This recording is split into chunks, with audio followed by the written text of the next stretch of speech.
مفتی احمد یار خان رحمۃ اللہ علیہ گھریلو جھگڑے کا علاج بیان کرتے ہوئے فرماتے ہیں کہ گھر میں داخل ہوتے وقت بسم اللہ الرحمن الرحیم پڑھ کر سیدھا قدم دروازے میں داخل کرنا چاہیے اور گھر والوں کو سلام کرنا چاہیے۔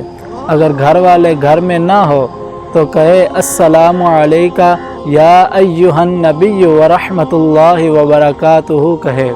بعض بزرگوں کو دیکھا گیا ہے کہ وہ اپنے دن کی ابتدا میں گھر میں داخل ہوتے وقت بسم اللہ الرحمن الرحیم پڑھتے ہیں اور قل هو اللہ احد شریف پڑھ لیتے ہیں۔ اس سے آپ کے گھر میں جو جھگڑے ہیں وہ ختم ہو جائیں گے اور روزی میں برکت بھی ہوگی۔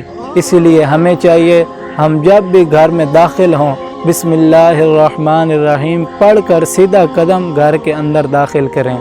اللہ تعالی ہم کو عمل کرنے کی توفیق عطا فرمائے۔